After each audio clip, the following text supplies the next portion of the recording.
Le modèle de démocratie américaine reste-t-il une référence? Voilà l'une des principales questions de cette semaine au Togo, mais aussi dans plusieurs pays du monde.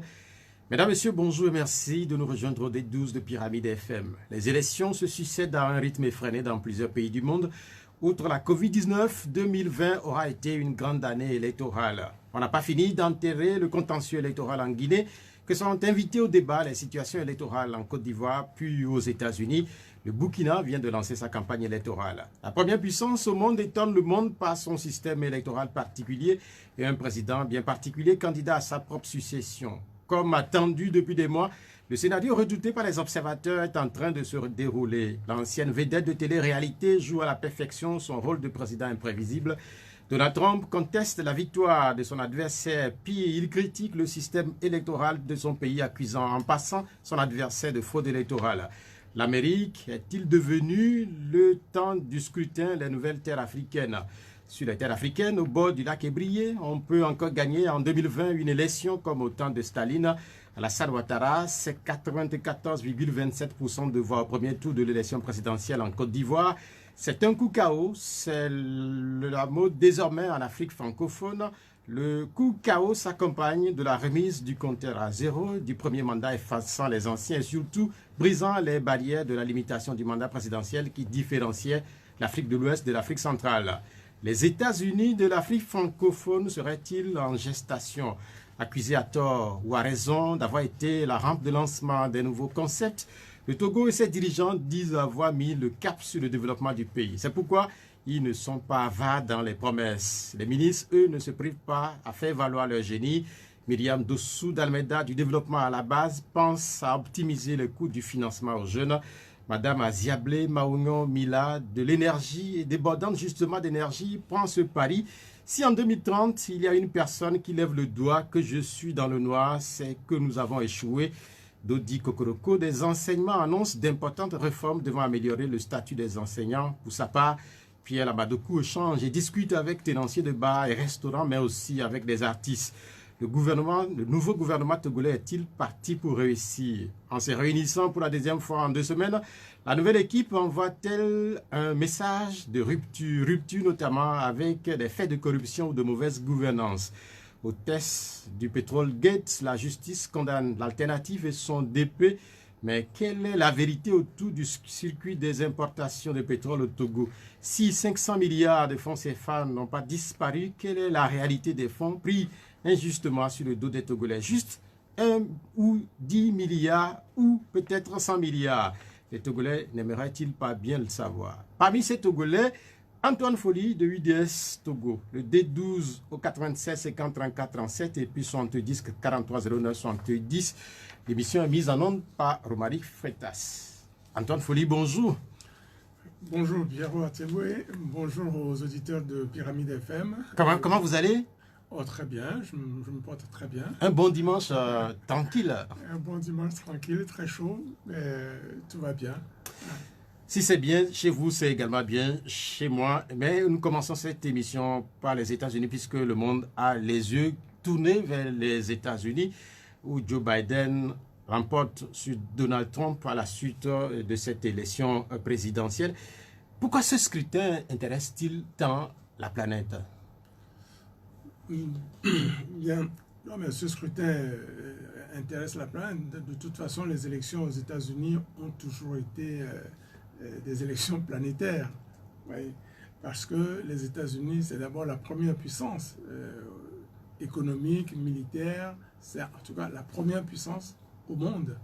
Donc il est tout à fait normal que ces élections intéressent la planète. Hein. Ce qui se passe aux États-Unis intéresse le monde entier. Les États-Unis sont partenaires financiers dans beaucoup d'organismes internationaux où ils sont les principaux bailleurs de fonds.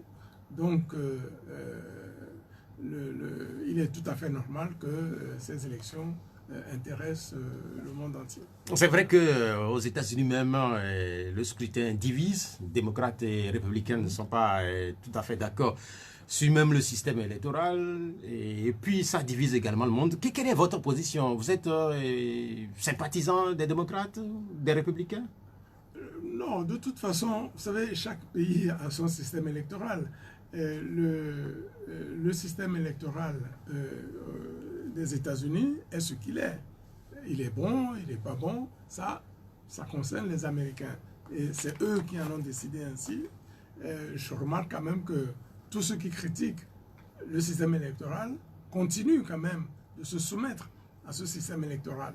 Donald Trump a été élu il y a 4 ans sur la base de ce système électoral.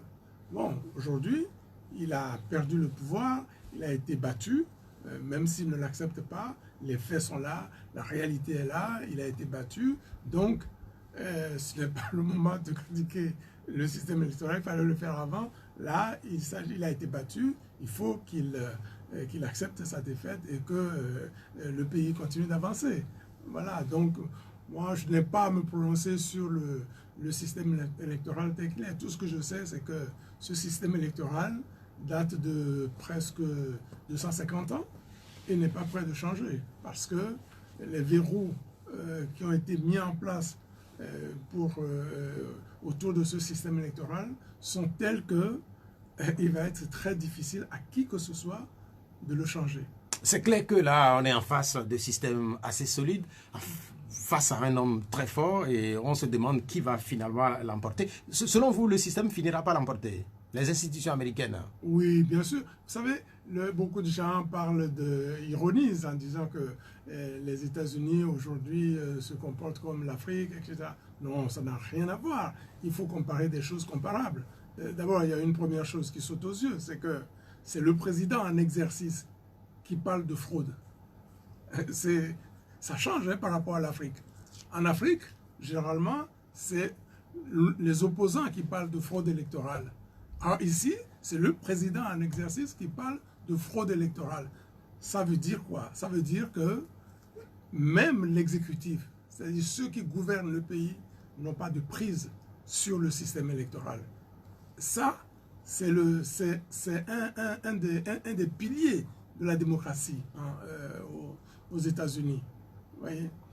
Et puis,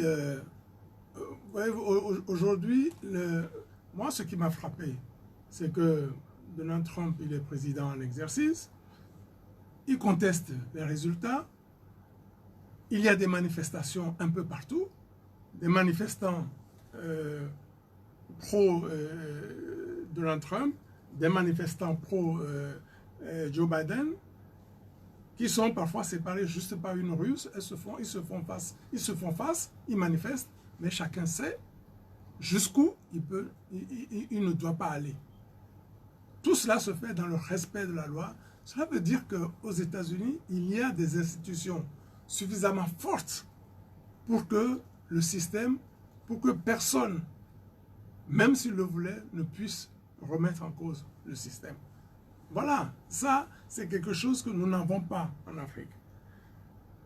Parfois, je dis en Afrique, souvent, nous avons des constitutions, mais que l'on change pour ne pas avoir à les respecter. Aux États-Unis, cela n'est pas possible.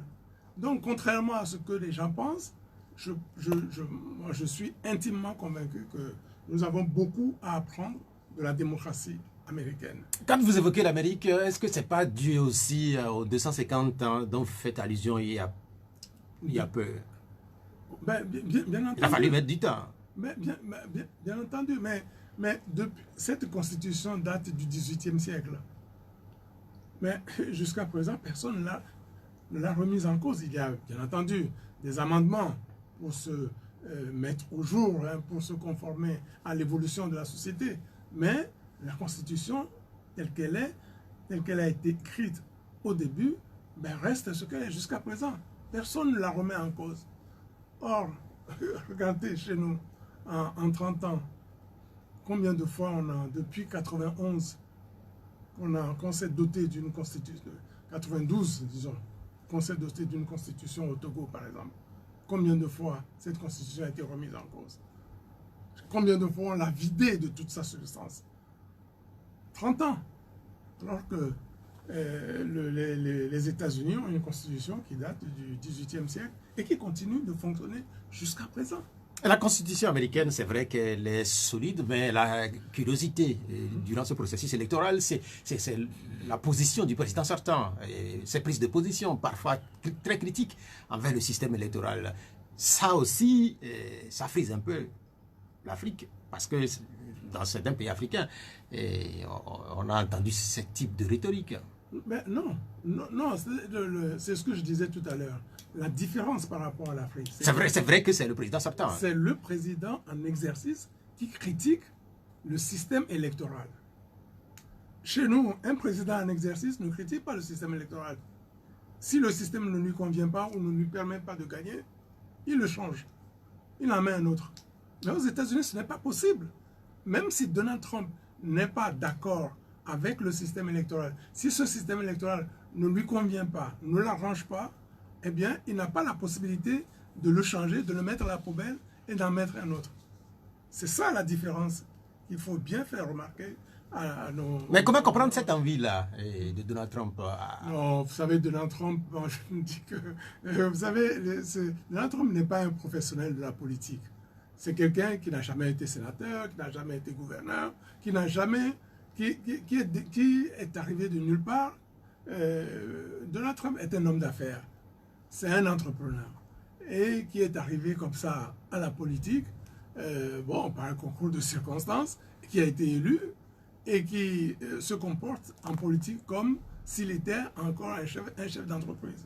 Vous savez, la politique a des lois, la politique a des règles. Et si vous ne les respectez pas, à un moment ou un autre, cela se retourne contre vous. Et Donald Trump, qui est arrivé en conquérant, hein, en pensant que parce qu'il a été élu, eh bien, il avait voilà, le droit de tout faire, de bousculer ce qu'on appelle l'establishment politique, de faire comme si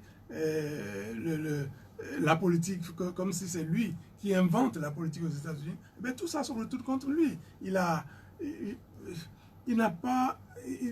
été le président comme si aux États-Unis il était tout seul, comme si dans le monde il n'y avait que les États-Unis, alors que les États-Unis avaient des alliés en Europe, au Moyen-Orient,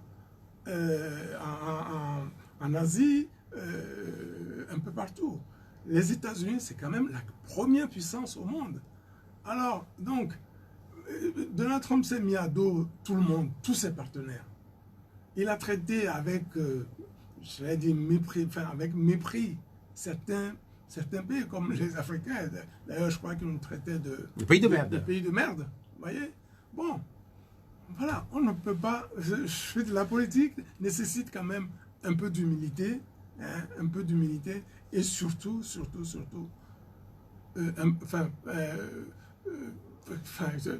de l'humilité, mais surtout pas de l'arrogance, hein, surtout pas de l'arrogance vis-à-vis de la vis-à-vis de son adversaire. Mais quand on vous écoute, on sent toute votre admiration et votre fascination vis-à-vis du système électoral américain ou de la tradition américaine tout court. Mais il y a parmi cette tradition quelque chose que vous venez de dire, Donald Trump qui vient de nulle part et qui s'impose aux républicains, il devient le champion. Il a été élu en 2016. Ce qui n'est pas le cas dans les pays africains. Par exemple, quand on prend l'UDS Togo à une élection présidentielle, s'il y a un candidat à choisir, c'est vous ou personne. Pas forcément. Vous prenez le mauvais exemple. Vous prenez l'UDS Togo. Parce que l'UDS Togo est un parti très compliqué. Et s'il y avait une élection présidentielle aujourd'hui et que le parti doit désigner son candidat, il n'est pas sûr que ce candidat soit moi. Alors, donc vous avez pris le mauvais exemple. Donc, vous choisissez donc le bon exemple. En Afrique, traditionnellement, c'est les présidents ou ceux qui dirigent les partis politiques qui sont automatiquement candidats, qui sont investis candidats. Vous savez, vous avez raison. Vous avez raison. Mais la tradition, moi je suis, enfin, c'est pas que je suis admiratif du système électoral américain. Il y a des choses très bonnes dans ce système, il y a des choses mauvaises. Hein. Bon.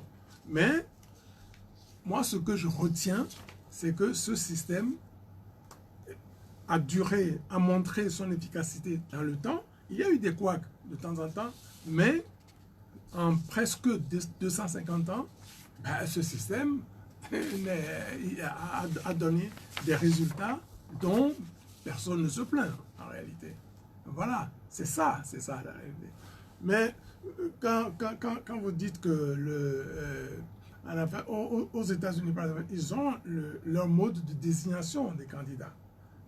Bon, tout le monde peut être candidat à la candidature. Mais au final, eh bien, que ce soit les républicains ou les démocrates, les États-Unis ont cette chance d'avoir un système politique bipolaire. Ouais. Bon, comme ça existe dans d'autres pays. Mais chaque parti a sa tradition de désignation, son mode de désignation. C'est clair que cette tradition permet tout simplement de faire découvrir des talents, comme Donald Trump par exemple. Peut-être que demain, quand on prend UNIR, quand on prend l'ANC ou d'autres partis politiques au Togo, si nous avons les mêmes systèmes de désignation des candidats, peut-être qu'on découvrira d'autres talents cachés au sein de ces partis politiques. Absolument. Nous, en tout cas, nous à l'UDS Togo, c'est notre vision des choses. C'est-à-dire qu'il faut laisser aux militants de base, la prérogative du choix du candidat qui doit représenter le parti aux échéances électorales. Je disais tantôt que l'actualité américaine a éclipsé un peu partout ce qui se passe dans le monde, notamment en matière électorale. Mais quand on parle d'élections, nous sommes en 2020, le Togo, il n'y a pas très longtemps à voter. Et les autorités togolaises disent clairement que c'est une page qui est tournée. Est-ce que c'est tourné selon vous, définitivement tourné? Non, vous savez, peut-être que pour eux, c'est normal que les autorités togolaises disent que la page est tournée. Parce que ils sont dans un processus, il y a eu une élection qui a débouché sur des résultats. Bon, voilà, pour eux, maintenant, il faut avancer. Il faut que les promesses qu'ils avaient faites, les engagements qu'ils ont pris, il faut les mettre en œuvre. Donc, c'est normal que pour eux, la page soit tournée. Mais ce que je constate quand même, c'est que au Togo, les élections présidentielles se suivent et se ressemblent. Depuis 1998, il n'y a pas eu au Togo, il y a eu 98, 2005, 2003, 2005, 2010, 2010, 2015, 2020, ça fait 7 ou 8 élections présidentielles. Il n'y a jamais eu une élection présidentielle qui se soit terminée dans de bonnes conditions où le vainqueur, enfin le vaincu ou les vaincus ont reconnu leur défaite et ont félicité le vainqueur, comme cela se passe ailleurs. Donc, chez nous, chaque élection présidentielle engendre toujours une crise post-électorale. C'est ça la réalité. Et 2020 n'a pas échappé à cette réalité. Donc, aujourd'hui, plutôt que de dire ah, tout va bien, nous, en tout cas, nous à l'UDS Togo, la question qui nous préoccupe, c'est comment faire pour que, à partir de maintenant, lorsqu'il va y avoir des élections au Togo, on nous parle, il n'y a plus de crise post-électorale. Ouais, quand vous parlez de crise électorale, ouais, post-électorale surtout, est-ce que c'est pas un peu exagéré chez vous? Non, non, non, ce n'est pas exagéré parce que, regardez par exemple, non, ce n'est pas exagéré. Regardez par exemple en 2020, qu'est-ce qui s'est passé? Bon, comme les autres élections présidentielles, aujourd'hui, Agbome Kodjo de la dynamique de la DMK dit que c'est lui qui a gagné les élections. Les institutions chargées de l'organisation et de la supervision des élections désignent M. Faure Gnassingbé comme étant le vainqueur. Bon, et chacun se proclame comme étant le vainqueur. Alors, il n'y a pas que ces personnes, c'est-à-dire il n'y a pas que M. Faure Gnassingbé, lui, et M. Agbome, mais derrière tous ces gens-là, il y a des franges de notre population. Donc, la première conséquence, et c'est là qu'on peut parler de crise, c'est que ce sont les divisions que cette situation crée au sein de la population togolaise. Il y a une frange importante de la population qui ne croit pas aux résultats qui ont été programmés. Il y a toute une frange de la population qui ne reconnaît pas intimement, même si dans les faits, ils reconnaissent l'autorité de fait, qui au fond d'eux-mêmes ne reconnaissent pas le candidat proclamé comme étant le candidat issu des élections. Et c'est ça que nous devons éviter. Parce que, voyez-vous, l'action gouvernementale a besoin de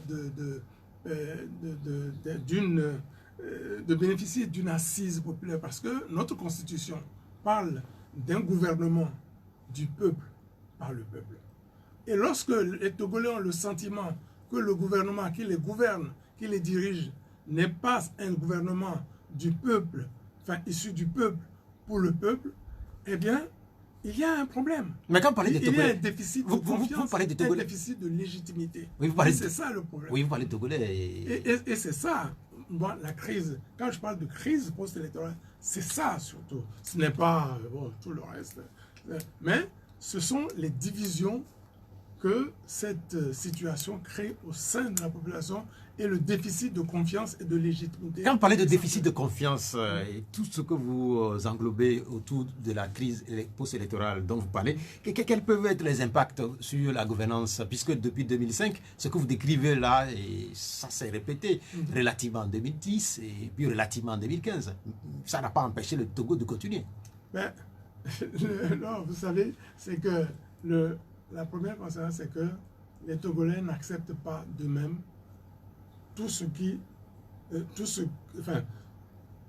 toutes les mesures qui peuvent leur être imposées par le gouvernement.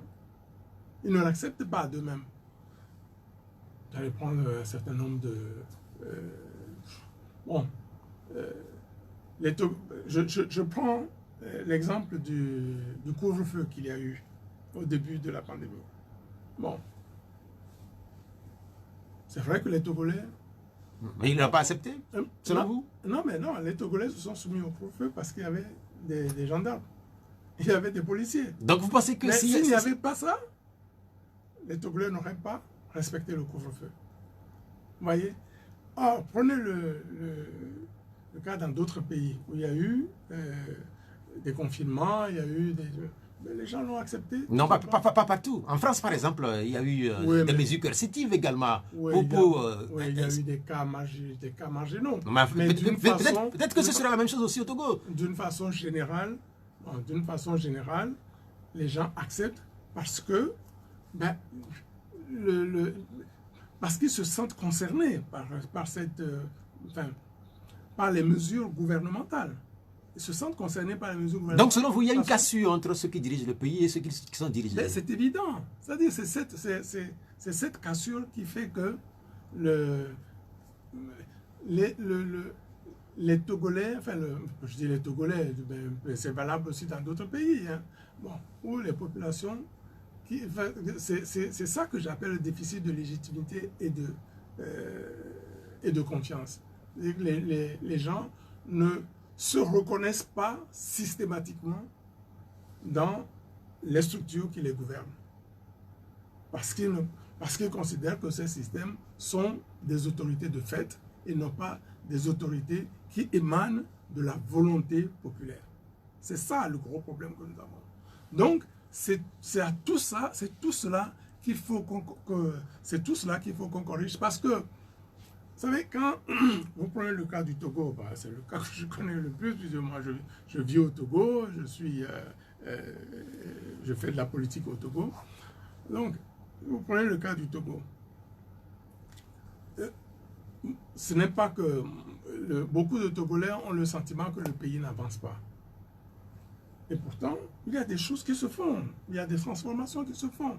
Mais le sentiment général, c'est que le pays n'avance pas. Mais quel est votre sentiment à vous? Est-ce que le pays avance ou pas? Est-ce que vous sentez des transformations? Non, moi, je me dis que le Togo aurait pu par exemple, il y a des pays qui sont beaucoup plus grands, beaucoup plus peuplés que le Togo, qui ont connu, qui ont fait des bons en matière de développement, en matière de développement économique, social, etc., qui ont fait des bons, mais en l'espace de 10 ans, 15 ans, en l'espace de 20 ans, des bons extraordinaires. Donc, moi, mon sentiment, c'est que s'il y avait j'allais dire, ce consensus entre la classe dirigeante et le peuple, le développement du pays irait beaucoup plus vite. Aujourd'hui, non, je sais que beaucoup de Togolais qui m'écoutent ont ce sentiment. Ont le sentiment que beaucoup de Togolais ne se sentent même pas concernés par le développement, par le gouvernement du pays. Ouais. Alors que le gouvernement doit être le gouvernement du peuple, le gouvernement des Togolais. Or, les Togolais ne se sentent pas concernés. Est-ce que ce n'est pas une faute que de se sentir, ne pas se sentir concerné par ce qui se passe dans le pays? De toute façon, ce n'est pas que les gens ne se sentent pas concernés. Quand il y a des élections, par exemple, les Togolais se mobilisent massivement. Et puis, au final, quand ils ont le sentiment que les résultats des votes ne correspondent pas à l'expression, à leur expression, à l'expression électorale, à l'expression qu'ils ont émise dans les urnes, il arrive un moment où ils se sentent totalement déconnectés. Ils se sentent déconnectés de la vie politique. Donc, quand nous faisons nos campagnes électorales, mais les gens nous le disent, de toute façon, vous voulez qu'on aille voter, nous on va le faire. Mais de toute façon, ça va être toujours les mêmes résultats. Quand vous parlez de changement que vous ne sentez pas, les autorités ont avancé des chiffres il n'y a pas très longtemps. La pauvreté a nettement reculé selon les autorités. Et au plan national, aujourd'hui, il n'y a que 45% de Togolais qui vivent difficilement. Relativement à la pauvreté a nettement reculé, notamment dans beaucoup de régions du pays. Quand vous dites ça, je suis sûr que beaucoup de Togolais qui vous écoutent doivent rigoler. Vous savez, il y a des chiffres. Il y a des chiffres qu'on peut manipuler, qu'on peut gonfler. Ça, ce sont des chiffres, des données macroéconomiques. Mais descendez un peu dans l'arène, allez dans les villages, allez même dans les quartiers à Lomé, interrogez les Togolais et vous verrez les difficultés qu'ils éprouvent tous les jours dans leur vie quotidienne. Vous habitez quel quartier à Lomé? Vous habitez où? Moi, j'habite vers Adido-Gomé. Ok, racontez-nous un peu les difficultés que les gens d'Adido-Gomé ont quotidiennement. Qu'est-ce qu'ils vous racontent? Vous savez, les difficultés, c'est des difficultés de tous les jours, des difficultés à payer les factures d'électricité, des difficultés à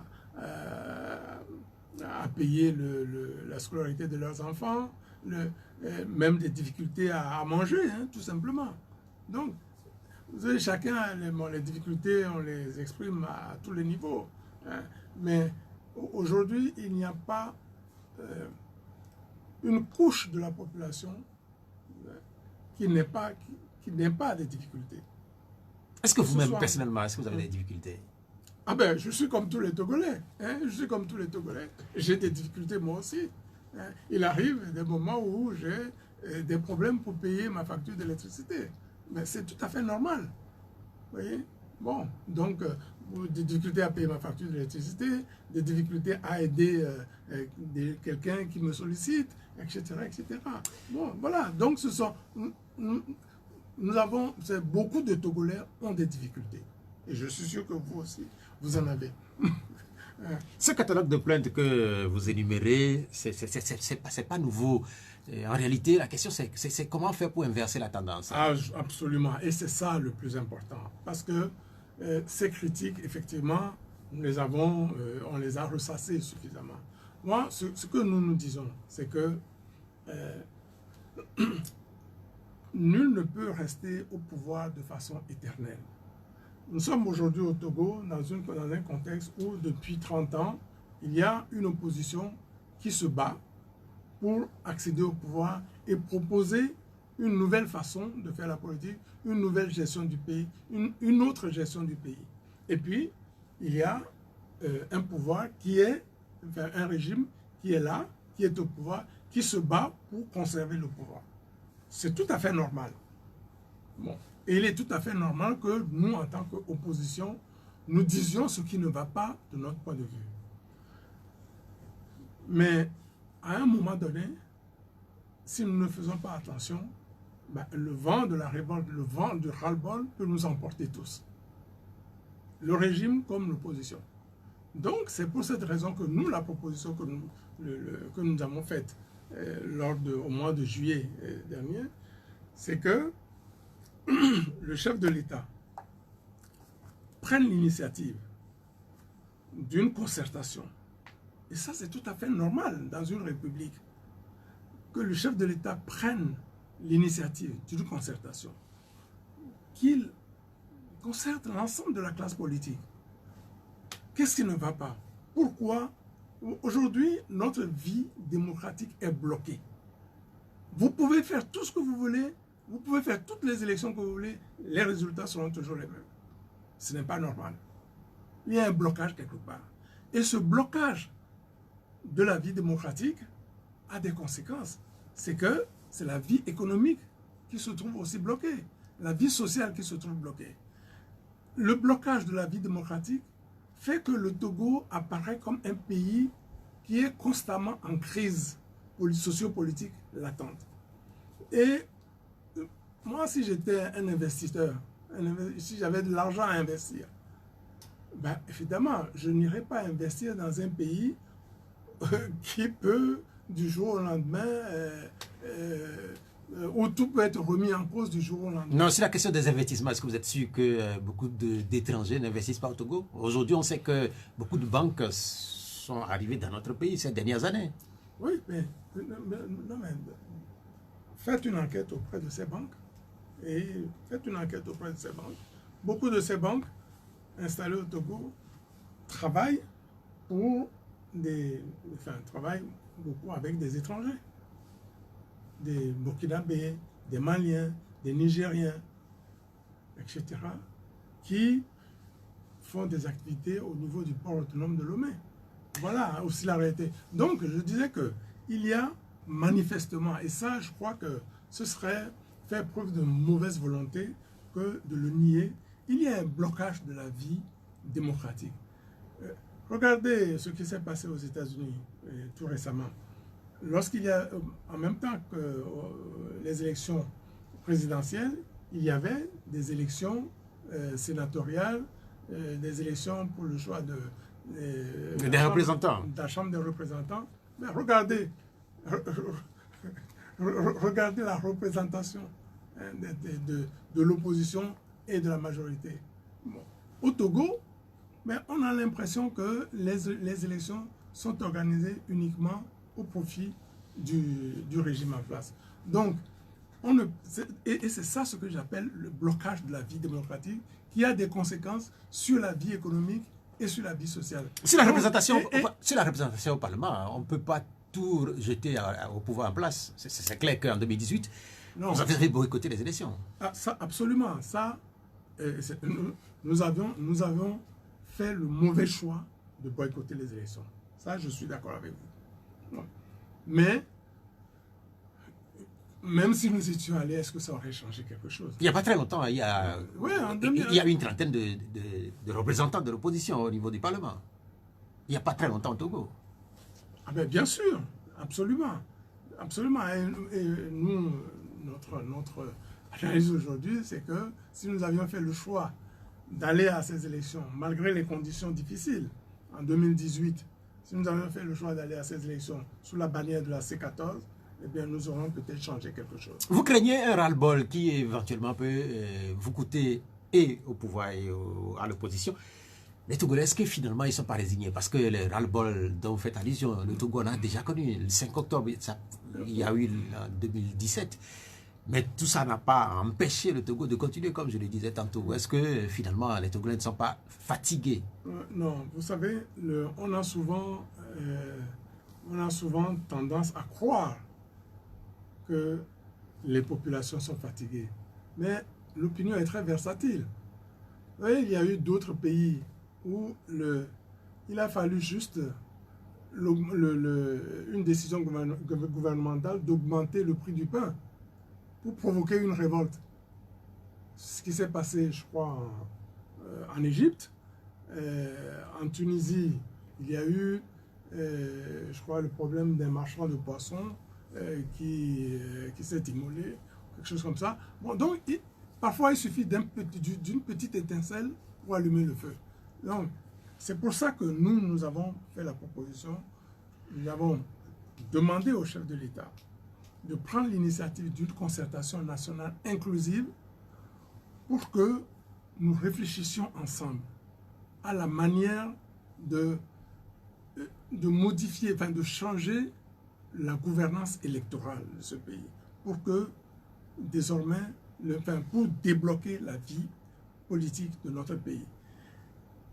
Mais il n'y a pas que les élections, il n'y a pas que la vie démocratique, mais il y a aussi la vie économique, la vie sociale. Donc, on peut profiter de cette concertation pour essayer d'établir un consensus sur un certain nombre de grands sujets d'intérêt national qui permettraient au Togo de se remettre, d'accélérer son développement, d'aller plus vite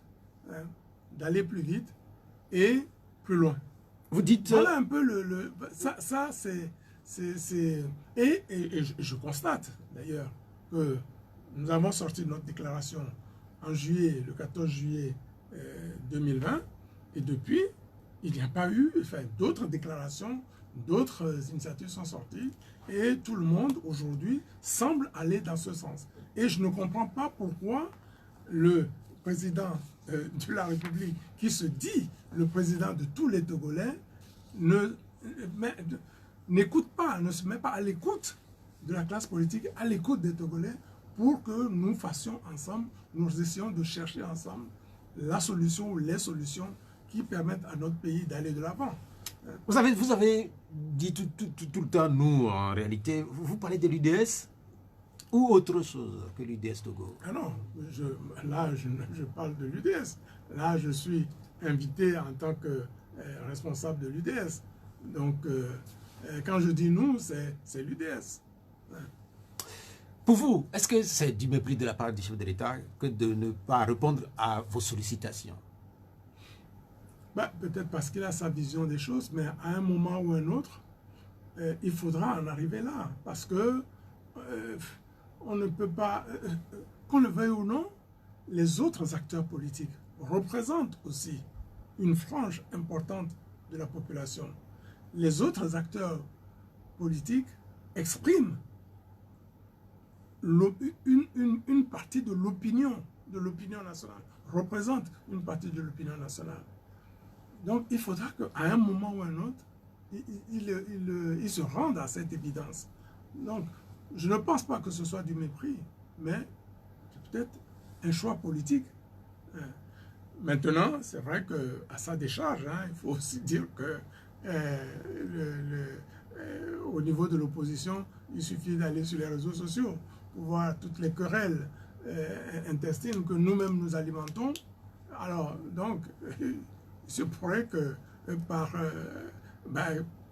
par choix politique, ils se disent « Ah, l'opposition, ils veulent laisser l'opposition à ces petites querelles intestines et travailler à l'avancement du pays. » Mais je pense que ce n'est pas la bonne chose à faire. Il faut qu'à un moment ou un autre, courageusement, nous puissions, et c'est, voilà, pour revenir à votre question, moi je pense que c'est de cette façon, et de cette façon-là seulement, que nous pourrions ensemble tourner la page des élections présidentielles, avec leur lot de difficultés. Voilà, leur lot de crises que nous avons connu jusqu'à présent. Quand vous parlez de concertation, il y a quelques semaines ou quelques mois, des rumeurs ont circulé, notamment sur les réseaux sociaux, comme quoi le Togo allait organiser une nouvelle conférence nationale. Au niveau de l'opposition, on a entendu un certain nombre d'acteurs applaudir carrément. C'était vrai cette histoire ou c'était juste un véritable bluff? Parce qu'on a appris que des ministres ont concerté un certain nombre d'acteurs politiques. Est-ce que vous, personnellement, vous avez été concerté? Non, moi je n'ai pas été concerté là-dessus, mais j'ai appris, tout comme vous, sur les réseaux sociaux, cette intention. Bon, nous, cette proposition, entre guillemets, si tant est que c'en était une, était arrivée peu de temps après notre propre déclaration du 14 juillet. Donc, pour nous, cette proposition allait de soi. Donc, nous étions mal placés pour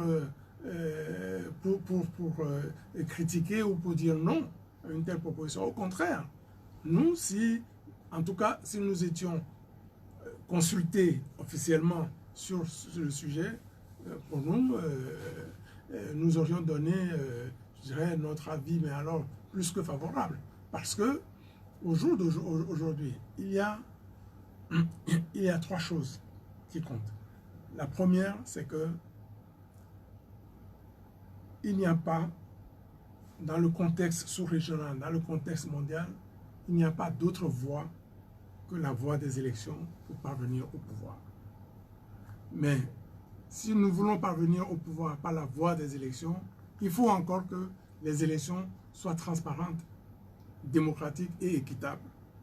Aujourd'hui, nous considérons au niveau de l'opposition que les conditions d'organisation des élections ne permettent pas d'avoir des élections transparentes et équitables. Mais l'opposition ne peut pas toute seule comme ça décider des conditions, de ce que seront les conditions d'organisation des élections. Il faut que nous discutions, pouvoir et opposition, pour voir les propositions des uns et des autres pour améliorer le cadre électoral de façon à organiser des élections transparentes. Deuxième chose, c'est que la situation actuelle de notre pays est telle que je ne pense pas que même si demain l'opposition arrivait au pouvoir, elle serait capable toute seule de relever les défis auxquels notre pays est confronté. Donc, il faut établir un consensus entre les acteurs, pouvoir et opposition, sur un certain nombre de grands sujets d'intérêt national et qui permettent à notre pays d'aller de l'avant. Et puis, la troisième chose, et ça s'adresse à l'opposition, c'est que nous sommes aujourd'hui dans un contexte où nous sommes nous-mêmes tellement affaiblis qu'il n'y a pas aujourd'hui au sein de l'opposition un seul parti. Un seul. Les gens peuvent raconter leur vie, les gens peuvent dire ce qu'ils veulent, mais il n'y a pas un seul parti, il n'y a plus. L'UFC a pu être ce parti dans le temps, mais aujourd'hui, nous sommes tellement affaiblis que nous disons qu'il n'y a pas au sein de l'opposition un seul parti politique capable de relever le défi de l'alternance. Et que voilà les 3 éléments dont on doit tenir compte. Les 2 premiers éléments, c'est-à-dire l'amélioration du cadre électoral et le consensus autour d'un vrai projet politique ambitieux pour ce pays, ça doit se faire par la négociation, la discussion entre le pouvoir et l'opposition. La troisième chose, c'est-à-dire la nécessité que les forces démocratiques et l'opposition se mettent ensemble, ça ne concerne que l'opposition. Vos soutiens sur les réseaux sociaux se font la guerre, ça c'est clair depuis quelques mois déjà. Quel est l'appel que vous voulez lancer en ce moment? Puisque sans doute qu'il y a un certain nombre qui vous écoute. Non, vous savez, est-ce qu'il y a besoin de leur lancer un appel? Non, vous savez, il y a les acteurs politiques et leur expression, et puis il y a les Togolais lambda sur les réseaux sociaux. Non, laissons les gens. Nous, ce que nous disons, c'est que il faut que les acteurs politiques prennent leurs responsabilités. Il faut que les acteurs politiques tracent le chemin. Il faut que nous avons fait une déclaration pour dire comment nous voyons ce que nous voulons pour ce pays. Il faut que les acteurs politiques affirment clairement leur projet politique, ils affirment clairement leur choix stratégique pour parvenir à l'alternance. Voilà. Bien, merci. Nous venons de passer 45 minutes avec vous, Antoine Folly. Je rappelle que vous êtes de l'UDS Togo. 45 minutes encore pour échanger, notamment avec les auditeurs. C'est la tradition au D12, des questions sur WhatsApp, des questions sur Facebook et également des questions en direct par téléphone. Je rappelle les deux numéros, 96 50 34 37 et puis son 10 43 09 10. Est-ce que nous avons les tout premiers auditeurs en ligne? On me fait signe que nous n'avons pas encore ces tout premiers auditeurs. Le premier, il est là finalement. Allô, bonjour. Allô, bonjour. Votre nom? Rodrigue. Comment vous allez? Ok, allez-y. Allô? Oui, allez-y.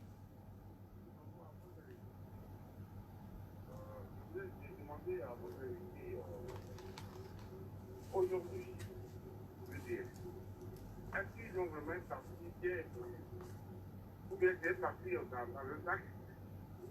Ils se promènent et puis aujourd'hui, là, s'il vous plaît. Je reviendrai sur cette partie possible. Merci. Bien, merci. On répond tout de suite à la question. Moi, je n'ai pas compris la Non, en question. fait, c'est de savoir si votre parti, est-ce qu'il est implanté, est-ce qu'il est connu, est-ce qu'il a de l'aura. En réalité, est-ce que c'est un grand parti? L'UDS est un parti qui existe au Togo depuis 30 ans. Donc voilà, c'est tout ce que je peux lui répondre. Et voilà, donc qu'est-ce qu'il veut que je lui dise d'autre? L'UDS existe un peu... Bon, je n'ai pas la prétention d'être implanté sur toute l'étendue du territoire, mais nous avons suffisamment d'implantation au niveau du territoire pour continuer à exister en tant que parti. On a compris. Voilà. Après Rodrigue, on a un deuxième auditeur. Allô, bonjour. Oui, allô. Oui, votre nom? Pelé. Oui, Pelé, vous êtes en direct. Votre question. Bonjour, M. Antanko. Bonjour, M. Pelé. Ça fait bail. Effectivement. Bon, je pense que quand vous allez répondre à des Togolais, vous dites que c'est la spectateur qui a créé ce boulevard du troisième mandat à la Côte d'Ivoire et à la Guinée, qui était les facilitateurs dans le dialogue de 2018, le dialogue que vous avez fait. C'est ce dialogue-là qui a créé le boulevard parce que Sonia Kinde préparait son quatrième mandat et eux qui réussissent à vous anéantir pour ne pas aller aux élections de 2018 qui viront au troisième mandat. Comment vous allez répondre à cette volet-là? Deuxième préoccupation. Aujourd'hui, vous parlez de la mobilisation.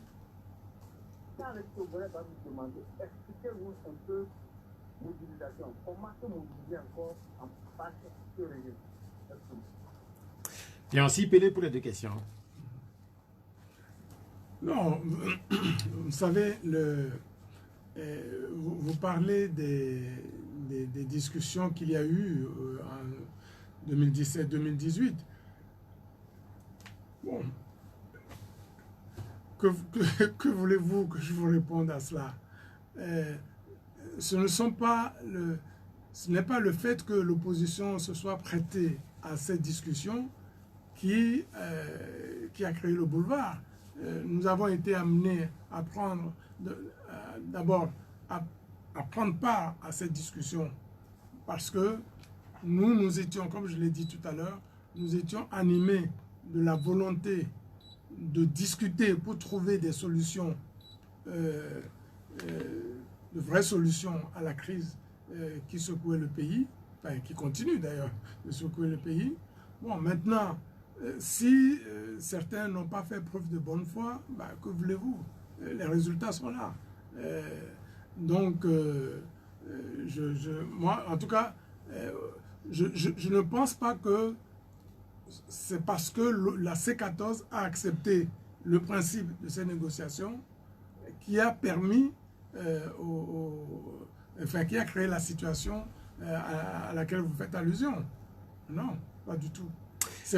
Il y a peut-être eu un manque de volonté politique, voilà, surtout de la part du pouvoir en place, de rechercher de vraies solutions à la crise. Mais le problème n'est pas réglé pour autant. Voyez-vous, le problème n'est pas réglé. La question de l'auditeur va au-delà du Togo. Aujourd'hui, on sait qu'en en Côte d'Ivoire et en Guinée, et la question du mandat présidentiel, cette question, elle est posée après celle du Togo, le troisième mandat avec la remise du compteur à 0. Vous avez rencontré Alpha Condé. Est-ce qu'il vous a donné l'impression à un moment donné, et en réalité, de vous tromper?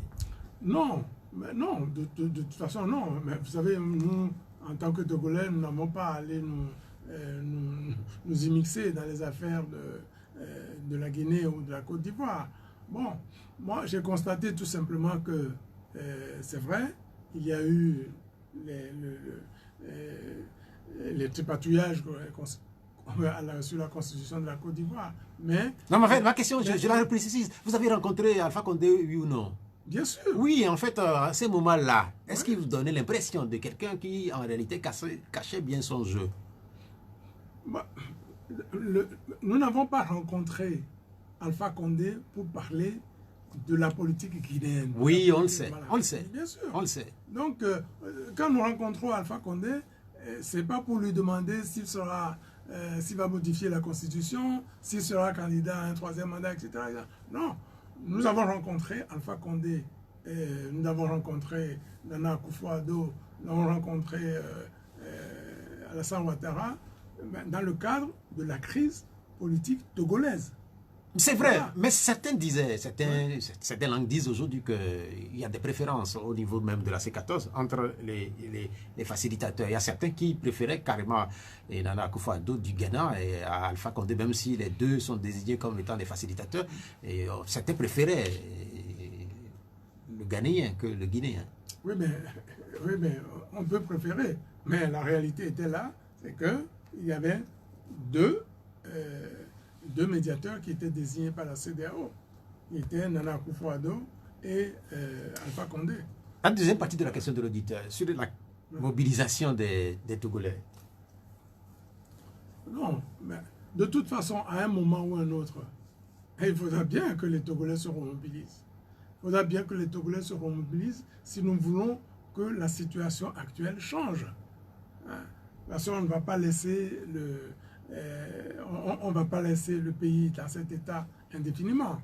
À un moment donné, nous avons la responsabilité collective, acteurs politiques et population, de faire en sorte que les choses changent. Donc, maintenant, il appartient aux acteurs politiques de mettre en œuvre la bonne stratégie qui mette les populations en confiance pour faciliter cette remobilisation. Mais à un moment ou à un autre, ça reviendra. Le troisième auditeur. Allô? Bonjour.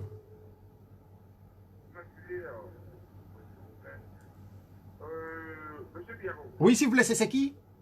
Diaro, s'il vous plaît. Je voulais juste obtempérer mes propos. Juste demander à monsieur Antoine Kouri, aujourd'hui, en 84 et dans les années précédentes, ils ont marché. Tant que, puis pourquoi? Et dans le débat avec gagné. C'est 14. Aujourd'hui, qu'est-ce qu'ils pensent? Et qu'est-ce qu'ils pensent faire aujourd'hui? Merci. Non, ce que nous n'avons jamais arrêté de faire et que nous allons continuer à faire, c'est d'expliquer, d'informer les Togolais, d'expliquer aux Togolais. Et alors, c'est vrai que nous avons... Vous savez, la C14 avait été constituée pour répondre à des préoccupations circonstancielles. Bon, ben, de toute façon, il y aura d'autres circonstances où nous aurons l'occasion de mener d'autres actions avec les Togolais pour faire valoir leurs droits, pour faire connaître leurs préoccupations. Donc, je veux dire, la C14 a été un épisode dans notre combat pour la libération du pays. Il y aura d'autres épisodes. Non, mais pourquoi parler de libération? Quand on parle de libération, est-ce que le pays est occupé? Non, non, le pays n'est pas occupé, bien entendu. Non, c'est un terme. Pour nous, la libération, c'est l'alternance. Nous considérons aujourd'hui que le pouvoir du peuple est confisqué. Bien, j'ai compris, voilà. Finalement. Et qu'il faut libérer le pouvoir. Il y a la question de Claude qui nous écoute depuis B. Et que dit l'UDS par rapport à l'affaire Petrolgate? Bon, alors, c'est une affaire qui est pendante devant la justice. Bon, il n'est pas généralement de bon ton de commenter des décisions de justice, mais donc c'est pour ça que moi, sur le fond de cette affaire, je ne voudrais pas... Vous n'êtes pas partie prenante de cette affaire. Pourquoi est-ce que vous ne voulez pas la commenter? Non, la justice est rendue au nom du peuple togolais. Donc, quand la justice est rendue, généralement, on ne commente pas. Bon, alors, donc, moi, ce que je veux dire, c'est que je ne voudrais pas me prononcer sur le fond parce que je n'ai pas suffisamment d'éléments pour me prononcer sur le fond. Mais je voudrais quand même dire à notre auditeur et à vos auditeurs que ce procès a créé quand même un malaise sur le plan de l'éthique, sur le plan de la forme. Voilà un journaliste et son journal qui ont dénoncé des présumées malversations. Aujourd'hui, on condamne ce journal et ce journaliste pour avoir dénoncé, ça c'est l'interprétation que les Togolais peuvent faire. On condamne Ferdinand Haïté et son journal pour avoir dénoncé des malversations. Peu importe, que ce soit 500 milliards, 100 milliards, 200 milliards ou même 1 milliard, peu importe le montant. Bon. Ils ont dénoncé des malversations. Je crois que dans un pays normal, il revenait à nos gouvernants d'abord de voir si ces allégations sont fondées, si ces malversations ont eu lieu. Et visiblement, d'après ce qu'on lit sur les réseaux, dans les journaux, c'est qu'il y a eu un audit. Et que cet audit aurait révélé, je dis aurait, révélé des malversations. À partir de ce moment-là, condamner le journal ou le journaliste pour avoir dénoncé des malversations qui se sont avérées, qui se seraient avérées, les condamner, ça choque. Et moi, de ce point de vue, je suis choqué par ce qui s'est passé. Au-delà du choc, bon, qu'est-ce que vous conseillez, par exemple, à la justice togolaise? Non, moi, dans cette affaire, ce que je dis, c'est que s'il y a eu un audit,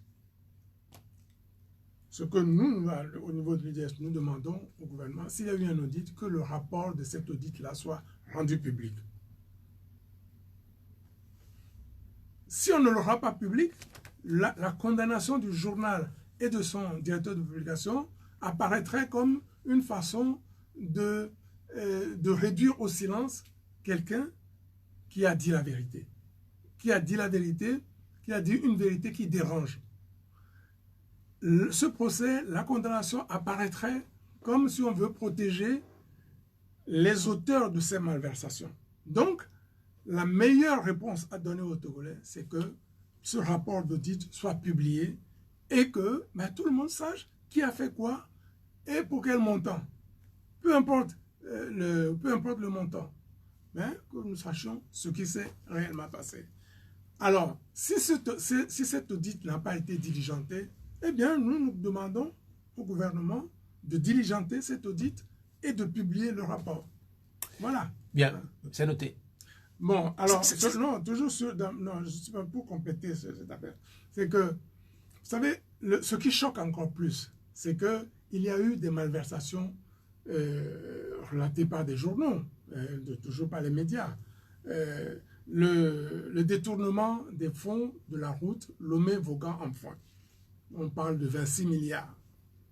Bon, C'est une réalité. De l'argent public a été mis à disposition pour réaliser ces travaux qui n'ont jamais été réalisés. Où est passé l'argent? Où sont passés ces milliards? Bon.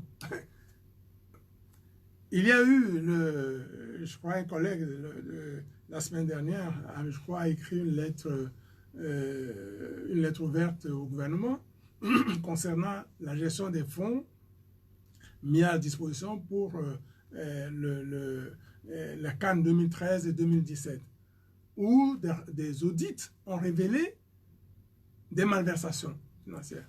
Et jusqu'à présent, rien. Personne, des malversations ont été révélées, des gens ont reçu de l'argent public pour réaliser des choses qui n'ont pas été réalisées, de l'argent qui s'est volatilisé, et puis voilà, on ne fait rien, et on condamne un journaliste qui dénonce des malversations qui pourraient être avérées. Ça choque. Au-delà du choc, est-ce que, par exemple, vous avez l'impression que demain, de moins en moins de journalistes s'avéreraient sur les mêmes pistes? Ça, vous savez, ce genre de choses ne font jamais taire les journalistes. Un vrai journaliste, vous savez, faire du journalisme d'investigation, c'est comme, adhérer à un parti politique ou à une religion. C'est comme ça et c'est comme ça. Pour vous, c'est les risques du métier? Ben, évidemment. Vous parlez de la route Lomé-Vaughan-Foin. Je rappelle que vous êtes dans Foin. Vous l'avez pratiquée ces derniers temps, cette route? Oui, bien sûr. Est-ce que vous pouvez nous raconter un peu? On nous a dit que c'est arrivé jusqu'à Vaughan. C'est arrivé finalement à Vaughan et à Foin. Bon, quand vous partez de Lomé jusqu'à Vaughan, bon, à part quelques 2 ou 3 points voilà, qui sont encore en travaux, jusqu'à Vaughan, c'est à peu près praticable. Bon, maintenant, entre Vaughan et Enfin, là, c'est pour l'instant, c'est encore la catastrophe. Sur la partie que vous avez déjà pratiquée, sur cette partie-là, est-ce que vous donnez une bonne moyenne à ceux qui ont fait les travaux? Ou il y a des choses à redire? Non, mais moi, d'abord, je ne connais pas, je n'ai pas les termes de référence des travaux qui ont été commandés. Est-ce que les travaux réalisés correspondent réellement aux travaux qui ont été commandés, dans les spécifications de la, dans les spécifications de la commande des travaux. Donc ça, je ne peux pas me prononcer. Bon, moi, je vois que quand on part de Kégué jusqu'à Vaughan, on peut circuler normalement et que la route est bien meilleure que ce qu'il y avait avant. Voilà, ça c'est la réalité. On note cela pour vous. Moi, je retourne au téléphone pour le 4e auditeur. Allô? Allô, bonjour, est-ce que nous avons le 4e auditeur? Allô? Oui, parlez un peu plus fort s'il vous plaît, donnez votre nom et puis votre question. Allô? Oui, allez-y. Bonjour. Bonjour. Bonjour à Oui, bonjour. Voilà. Un peu plus fort, s'il vous plaît. Et tout d'abord, ma première question. Vous avez fait partie du gouvernement en temps. Et qu'est-ce qui vous a manqué pour pouvoir enclencher certaines choses qui n'ont pas marché dans ce pays? Ma première question. Et deuxième, vous parlez tout à l'heure de la population. La population doit se mobiliser encore. Pensez-vous réellement que ça pourrait se réaliser si on sait que le déficit pourrait partir de quelque part? Il y a une affaire de pétrole qui, concrètement, vous qui avez un jour au gouvernement de ce pays, pensez-vous que vous pouvez beaucoup vous investir dans cette affaire ou on ne sait jamais, le déficit pourrait partir par là? Est-ce que vous pouvez faire la différence ensemble, quoi? C'est possible? C'est vrai que... Bien, merci. S'il vous plaît, est-ce que vous pouvez nous donner votre nom? L'auditeur, il a raccroché. Oh. Non, il est parti. Ah, mais allez, Oui, mais je n'ai pas bien compris la deuxième partie de la question? Oui, oui. La deuxième partie de la question sur l'histoire du pétrole gate, est-ce que cela peut servir de déclic à une mobilisation beaucoup plus grande dans le pays? En réalité, je crois que c'est le sens de la question. Mais la première partie de la question, c'est quand vous avez été ministre, ça, beaucoup de Togolais l'ont peut-être oublié. C'était comment le gouvernement quand vous étiez ministre? Non, vous savez, non. J'avais été ministre dans le cadre du gouvernement d'Union nationale? Enfin, si on peut l'appeler ainsi. Un gouvernement de mission? Voilà, pour réaliser les réformes. Bon.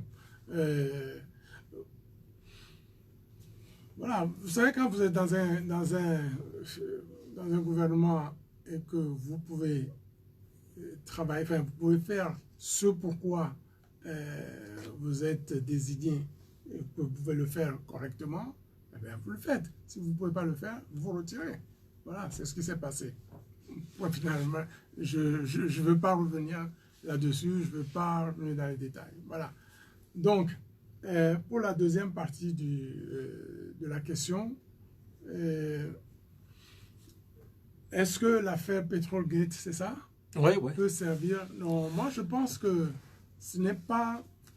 C'est un tout. Il faut d'abord que l'opposition, c'est-à-dire les forces démocratiques, alors ensemble, indiquent clairement aux Togolais ce qui ne marche pas, ce qui ne va pas, et de quelle façon, ou les solutions que nous nous proposons pour que ça marche, pour que ça aille mieux. Donc ce n'est qu'autour de cela que nous pouvons mobiliser les Togolais. On ne va pas mobiliser les Togolais autour d'un fait. Non. Les Togolais ont besoin de savoir ce qui fait la différence entre l'opposition aujourd'hui et le pouvoir. Les Togolais ont besoin de savoir ce que l'opposition peut faire de mieux que le pouvoir. Comment l'opposition au pouvoir demain peut redonner espoir à ce pays. C'est ça, c'est de ça que les Togolais ont besoin. Et c'est autour de ça que nous pouvons remobiliser les Togolais. Mais on ne va pas chercher à remobiliser les Togolais autour d'une affaire comme le Petrolgate. Ça serait du populisme. Et oui. Après, on fait quoi? Oui, mais en fait, le populisme, on a vu que ça pète dans un certain nombre de pays. Ouais, mais regardez le Brésil, par exemple. Oui, mais après, ça fait un feu de paille. Vous donnez l'exemple du Brésil. Mais même Donald Trump, pour son accession au pouvoir, il a été populiste. Évidemment, mais est-ce qu'il a été réélu? Mais il a fait les 4 ans quand même. Ah ben non, mais une fois qu'il est élu, il fait les 4 ans. C'est pas... Non, une fois qu'il a été élu, il fait les 4 ans. Il y a eu des tentatives d'impeachment, c'est-à-dire pour le destituer, mais qui n'ont pas fonctionné, mais il a fait les 4 ans. Donc, en clair, vous ne voulez pas être populiste, tout simplement. Mais non, moi, de toute façon, ce n'est pas dans mes habitudes et ce n'est pas dans l'ADN de l'UDS Togo de faire du populisme. Nous voulons tenir aux Togolais un discours vérité. Nous ne disons pas que tout ce que le gouvernement fait est mauvais ou que non, mais nous disons que la manière dont le pays est dirigé aujourd'hui ne va pas permettre à notre pays de parvenir, comme eux-mêmes le disent, à l'émergence en 2030. Donc, vous ne pensez pas que les révélations qui sont faites aujourd'hui autour de cette affaire du Petrolgate sont suffisamment graves que les Togolais ou les partis politiques peuvent appeler les Togolais à manifester? Non, bien entendu. Non, mais les faits sont suffisamment graves pour qu'on puisse appeler les Togolais à réclamer, par exemple, que justice soit faite, que le rapport d'audit soit publié, etc., etc. Mais la politique du Togo ne s'arrête pas à ça. Vous voyez ce que je veux dire? Ça ne s'arrête pas à ça. Au-delà de tout ça, les Togolais ont besoin de savoir de connaître l'offre politique de l'opposition. Qu'est-ce que l'opposition leur propose? Mais ce que vous dites, est-ce que ce n'est pas grave, puisque vous êtes sur le chantier politique depuis 30 ans? Si c'est maintenant que vous allez définir l'offre politique pour les Togolais, est-ce que c'est pas curieux? Non, ce n'est pas curieux, Pierrot. Non, ce n'est pas curieux parce que je parle au nom de l'UDS Togo.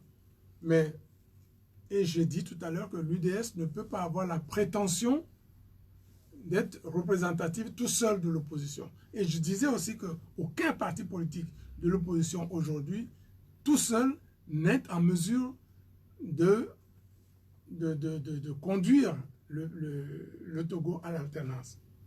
Donc c'est ensemble. Donc aujourd'hui, ce que dit l'UDS, oui, c'est bien, mais ce qui intéresse les Togolais, ce n'est pas seulement ce que dit l'UDS ou ce que dit tel autre parti, etc. C'est ce que l'opposition, dans sa globalité, propose aux Togolais comme offre. Bien, merci. Vous critiquez le gouvernement, vous portez un certain nombre de griefs à l'encontre des autorités. Depuis, nous avons un nouveau gouvernement, nous avons une femme à la tête de ce gouvernement. C'est une grande première au Togo et beaucoup de gens applaudissent. Est-ce que vous applaudissez aussi? Non, mais applaudir, non, je n'applaudis pas parce que le chef du gouvernement est une femme. Non, non. Bon, moi, je n'ai pas de... Je me dis que si le chef de l'État a choisi Madame Dogbé comme Premier ministre, ce n'est pas parce qu'elle est une femme. Enfin, en tout cas, le premier critère, ce n'est pas parce qu'elle est une femme. Sinon, il y a des femmes au Togo. Hein. Je suppose que le premier critère, c'est qu'elle justifie des compétences intrinsèques pour réussir la mission. Voilà. Donc, moi, je n'ai aucune raison de ne pas lui faire confiance. Maintenant, ben, je suis comme tous les Togolais. J'attendrai de voir les actes qui seront posés. Lors de son discours de politique générale devant l'Assemblée, elle a fait beaucoup de promesses, a pris beaucoup d'engagements. Bon, ça ne fait que un mois et demi à peu près. Bon, maintenant, nous attendons de voir concrètement les actes que posera ce gouvernement. Nous attendons de voir de quelle manière le chef du gouvernement honorera les engagements qu'elle a pris devant les Togolais. Dans le contexte général du Togo, il y a eu des premiers ministres par le passé, Demkodjo par exemple, le premier ministre Ngbo par exemple. Quelles sont les chances que vous donnez à cette dame? Non, mais les chances... non, c'est pas à moi de lui donner des chances. C'est pas moi qui l'ai nommé. La personne qui l'a nommé, en l'occurrence le chef de l'État, bon, a ses raisons de la nommer. Donc, je suppose que le chef de l'État, en la nommant, pense qu'elle pourra réussir la mission qui lui est confiée. Bon, moi je jugerai sur pièce, et je ne jugerai pas parce qu'elle est une femme, c'est pas parce qu'elle est une femme qu'on sera plus indulgent. Non, elle est Premier ministre, elle est chef du gouvernement, donc elle sera jugée. Nous la jugerons en tout cas sur les actes qu'elle posera. Ok. Voilà, on ne fera rien pour l'empêcher d'agir en faveur du Togo. Vous l'accompagnerez? L'accompagner. Oui, mais en fait, vous dites que vous ne ferez rien pour l'empêcher. Est-ce que vous l'accompagnerez? Ben, elle n'a pas besoin de mon accompagnement, enfin de l'accompagnement de l'UDS. Non, puisqu'elle est... Vous savez, la fonction de chef de gouvernement est une fonction politique. Elle est le chef de la majorité parlementaire. Donc, elle est le chef de la majorité unir, etc., à l'Assemblée. Donc, c'est cette majorité qui va l'accompagner. Donc, elle n'a pas besoin de l'accompagnement d'autres personnes. Allô? Allô, bonjour. Bonjour. C'est Bozambo. Oui, allez-y. Bonjour, notre invité. Bonjour, monsieur Bozambo. Ok. Il me semble que vous avez signé et cité deux présidents comme ils sont des facilitateurs au C14. Qu'est-ce que M. Alassane Ouattara, dans le C14, et diviser C14 pour favoriser les troisième et quatrième mandats de la CEDEAO? Ma deuxième question. Vous, comme leader, dans ce pays, on entraîne un journaliste, le chef de l'État lui-même a dit que c'est un minorité qui capable avec des sympathisations. Un journaliste a fait sortir quelque chose.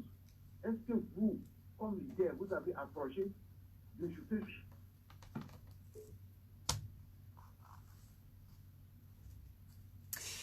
On l'a perdu, Bozambo.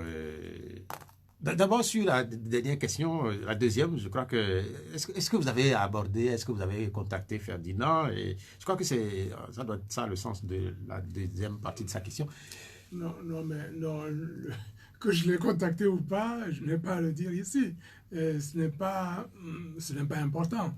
Ce qui est important, c'est l'avis que j'ai donné. Je dis que je suis choqué par le fait que l'on condamne un journal, un journaliste pour avoir dénoncé des malversations. Alors que ces malversations, eh bien, il revient aujourd'hui au gouvernement. Dans un pays normal, c'est le procureur qui se serait saisi de ces révélations pour engager une action judiciaire contre les présumées malversations. Ce n'est pas fait. Et au lieu de cela, on condamne le journal et le journaliste. Je dis que je suis choqué. Voilà. Donc, et je vais plus loin en disant que si le rapport, si un audit a été commandé par le gouvernement, que le rapport de cet audit soit publié. Si l'audit n'a pas été commandé, ben que le gouvernement fasse faire cet audit et que le rapport soit publié. Comme ça, tout le monde verra. Ce qui est sûr, c'est qu'il y a eu des malversations. Ça, je crois que tout le monde semble d'accord là-dessus. Maintenant, est-ce que c'est 500 milliards, c'est 200 milliards? Je crois que c'est plutôt là-dessus que porte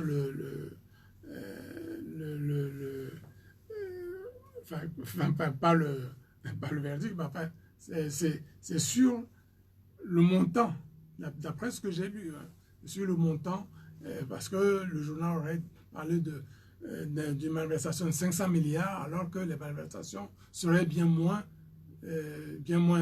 Bon, même si c'est 1 milliard, même si c'est 100 millions, je trouve que c'est déjà des malversations qui méritent d'être punies.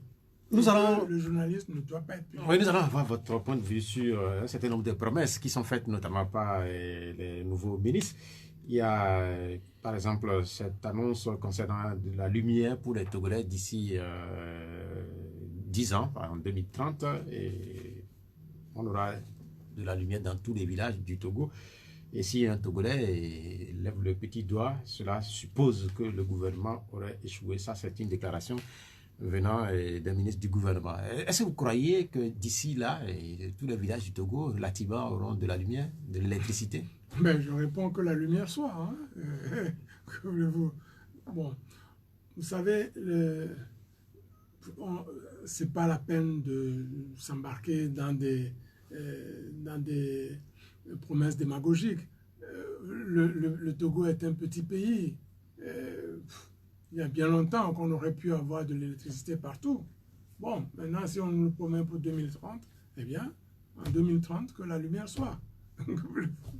Vous l'avez chez vous, enfin? L'électricité? Ouais. Oui, quand même. Il y a d'autres promesses, notamment ce qui concerne l'école du Togo. Dodi Kokoroko veut reformer durablement cette école-là. Mais il y a cette image qui a parcouru les réseaux sociaux cette semaine, prise dans une école. On a vu des élèves assis à 3 ou 4 par banc, certains carrément sur des parpaings. Et cette image a choqué et on a appris par la suite que c'est dû au fait que l'école est en chantier. Mais quand même, nous savons que le Togo, c'est 30 ans d'indépendance et le Togo souffre encore d'infrastructures au niveau des écoles. Comment comprenez-vous tout ça? Non, mais non, qu'on dise que c'est parce que l'école est en chantier. Il y a des écoles qui ne sont pas en chantier, mais où les élèves utilisent des briques sous forme de... utilisent des briques comme table-banc. Bon. Ça aussi, c'est la réalité. Les hangars, bon, ça, on en trouve partout. Non, c'est vrai que je ne jette pas la pierre, je ne veux jeter la pierre à personne, mais je me dis que nous avons inscrit dans notre Constitution que l'école est obligatoire jusqu'à 15 ans. Nous avons inscrit dans notre Constitution que l'enseignement public doit être gratuit. C'est inscrit dans notre constitution. L'enseignement public doit être gratuit. Que l'école doit être obligatoire jusqu'à 15 ans. Mais quand on écrit des choses comme ça dans une constitution, il faut se donner les moyens de les respecter. Donc, mais je sais que le respect, ne serait-ce que de ces deux dispositions-là, pose d'énormes problèmes. Parce que l'école, ce n'est pas seulement... C'est beaucoup de choses. Ce sont des locaux, ce sont des infrastructures, ce sont des enseignants bien formés, pas des enseignants volontaires que l'on prend comme ça sur le tas. Non, c'est tout un ensemble de problèmes à régler. Voilà, par exemple, des sujets d'intérêt national sur lesquels pouvoir et opposition peuvent réfléchir ensemble et mettre au point un grand plan de développement de notre enseignement sur plusieurs années. Un plan sur 10, 15, 20 ans. On peut se dire, voilà, on a un plan dans 20 ans, voilà comment nous voyons notre enseignement. Voilà comment nous voulons que notre enseignement soit. Et que ce plan doit être respecté et exécuté, quel que soit celui qui est au pouvoir. Que ce soit l'opposition ou le... Regardez, il y a deux pays où, au Ghana à côté, bon, il y a des réalisations qui commencent avec un président et qui sont terminées par le président suivant, ainsi de suite. C'est ça la continuité de la République, c'est ça la continuité de l'État. Donc, aujourd'hui, notre enseignement a de gros problèmes, d'énormes problèmes. Et ces problèmes, on voit bien que ni l'opposition tout seul ne peut les régler, et encore le pouvoir, lui, n'arrive pas à les régler. Ce n'est pas l'opposition qui va les régler. Mais ensemble, nous pouvons réfléchir ensemble et mettre au point un plan pour le développement de notre enseignement. Et ça, si on ne le fait pas, ben on continuera à faire des colmatages, on continuera à faire du bavardage, et puis tous les ans, on aura le même problème. Petit Kokoroko, qui est le nouveau ministre, est-ce qu'il fera du bavardage lui aussi?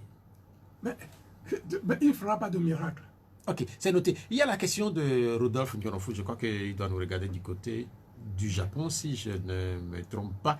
Sa question porte sur les prisonniers politiques, parce que certains estiment qu'au Togo, il y a encore un certain nombre d'acteurs qui ont été arrêtés, qui sont toujours détenus dans les prisons. On en parle de moins en moins, notamment venant des partis politiques. Non, ce n'est pas qu'on en parle de moins en moins, c'est que je vous remercie de me donner cette occasion de rappeler aux Togolais, mais aussi aux autorités togolaises, que des personnes arrêtées dans le cadre des manifestations de 2017-2018 sont encore en prison à ce jour. Des personnes qui manifestaient uniquement pour réclamer le respect de la Constitution sont encore en prison à ce jour. Cela n'est pas normal. Nous avons fait beaucoup de démarches dans ce sens. Les démarches, on en a fait, mais alors à tous les niveaux. Mais ces personnes sont encore en prison. Ces gens n'ont pas tué. Ces gens n'ont pas détourné de l'argent public. Ces gens n'ont pas dilapidé des fonds publics. Ces gens n'ont pas commis des crimes. Ils n'ont commis aucun crime. Leur seul crime, c'est d'avoir manifesté pour réclamer le respect de la Constitution, pour réclamer la démocratie. Il n'est pas normal que, encore à ce jour, des Togolais soient encore en prison pour avoir réclamé la démocratie au Togo. Ce n'est pas normal. Une dernière des promesses qui viennent du gouvernement, c'est de s'occuper un peu plus des vieux quartiers de Lomé. Le gouvernement veut ouvrir les yeux sur un certain nombre de quartiers, Kagome, Adamavo, Bagida, Bogan, Drebé. Vous savez, c'est pas... Ces choses-là arrivent comme ça, comme des cheveux sur la soupe. Ça fait rire les Togolais. c'est un véritable plan d'urbanisation, un véritable plan de développement urbain qu'il faut mettre en place. Et je me souviens, j'avais lu un peu il y avait un document il y a quelques années sur Vision Togo 2030. Je ne sais pas si vous vous en souvenez. Dans ce document, il y avait... Avec le ministre Kako Nugupo? Bon, je ne sais pas si c'est lui qui l'a fait, mais en tout cas, c'est un document du gouvernement qui s'appelait Togo Vision 2030. Et alors, avec des schémas de développement urbain, etc. Qu'est-ce que ça devient tout ça? Voilà. Hein? Alors, moi, ce que je ne souhaite pas, c'est qu'on fasse encore des promesses, on aille dire aux populations, on va leur construire des grands stades, de ceci, cela, et puis que 30 ans après, on en soit toujours au même point. Ouais. Voilà, là aussi, c'est des exemples de sujets sur lesquels le pouvoir et l'opposition peuvent réfléchir, hein, pour voir ce que nous pouvons, voilà, quelle vision nous pouvons avoir pour le Togo sur une durée de 10, 15, 20 ans. Si par exemple, je vous demande pour des quartiers comme Ben, Kodivia Kopeni, Konakpo et Kagome, et à Kodesewa, et vous personnellement, et si vous êtes le chef de l'État, quelle est votre vision? C'est vrai que je ne vous ai pas demandé que je vous pose cette question, vous ne saviez pas. Quelle est votre vision? Transformer cette zone, et comment est-ce que vous la transformez entre la lagune et la mer? Non, la transforme. Non, de toute façon, il n'y a pas que. Non, d'abord, il n'y a pas que ces zones-là, mais il y a d'autres zones du Togo qui méritent une attention particulière en matière de. Il faut que tout cela s'inscrive dans le cadre d'une politique nationale à court, moyen et long terme. C'est ça. Est-ce que ce n'est pas ce qui est contenu dans le PND, par exemple, pour d'ici 2022, réaliser un certain nombre d'actions en faveur des populations? Nous sommes en 2020. C'est vrai. Oui. Ouais, non, je vous réponds en me disant que vous-même vous l'avez dit. Le PND, c'est, je crois, 2018-2022. Nous sommes en 2020. Nous sommes à la fin de 2020. Ouais. Donc, moi, je préfère que le gouvernement nous présente des projets réalistes et réalisables plutôt que des rêves qui ne se réaliseraient jamais. Pour vous, ce sont des rêves? Non, mais vous-même, vous me parlez du PND dont l'échéance arrive en 2022. Et aujourd'hui, nous sommes en 2020. Donc, normalement, tout ce qui était mis dans le PND devrait être réalisé dans 2 ans. Est-ce que c'est raisonnable? Il nous reste encore quelques instants pour finir cette émission. Je rappelle que vous êtes un amoureux de sport et bientôt les éperviers du Togo doivent recommencer par rejouer. Et vous retournez de temps en temps au stade? C'est vrai qu'on ne joue plus, mais est-ce que le sport, ça continue pas à vous attirer, le sport national? Bien sûr, pour le moment, je fais comme tout le monde, je regarde les matchs de football à la télé. Je ne... Malheureusement, regarder à la télé, c'est pas du tout la même chose que regarder, aller au stade. Quel est votre club? Vous êtes Manchester, vous êtes Real? Ou bien vous êtes PSG? Moi, je suis d'abord épervier du Togo.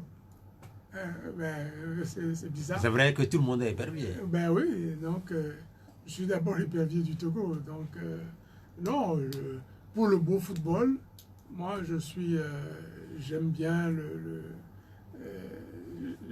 beau football. Quand je regarde souvent les matchs du championnat du Brésil. Bon, je suis comblé, j'aime bien le beau football.